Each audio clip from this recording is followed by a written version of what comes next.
కొత్తగా జగన్ ప్రభుత్వం జనసేన అధినేత పవన్ కళ్యాణ్ పై కేసు నమోదు చేయించింది. ఇది ఇప్పటికీ సంబంధించింది కాదు. గత ఏడాది వారాహి యాత్రలో వాలంటీర్ల గురించి పవన్ కళ్యాణ్ చాలా అనుచితంగా మాట్లాడారని, ఆ మాటలతో వారి ఆత్మగౌరవం దెబ్బతిన్నదని, ప్రభుత్వ ప్రతిష్టకు భంగం కలిగించేలా ఆయన వ్యాఖ్యలు ఉన్నాయంటూ కొందరు వాలంటీర్లతో ఫిర్యాదు చేయించింది. గుంటూరు 4వ అదనపు జిల్లా కోర్టులో ఈ కేసు నమోదైంది.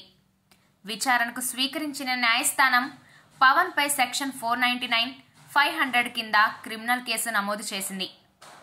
మార్చి 25వ తేదీన జరిగే విచారణకు హాజరు కావాలంటూ పవన్ కళ్యాణ్కు నోటీస్ పంపింది. షెడ్యూల్ విడుదల కావడానికి ముందు ఇలా పవన్ పై కేసు నమోదు చేయించడానికి కారణం ఆయనను కట్టడి చేయడానికేనని ప్రత్యేకంగా చెప్పాల్సిన పని లేదు. చంద్రబాబుపై కేసుతో వైసీపీ నష్టపోవడమే తప్ప సాధించిందేమీ లేదు. ఇక పవన్ పై కేసు పెట్టి ఏం సాధిస్తుందో చూడాలి.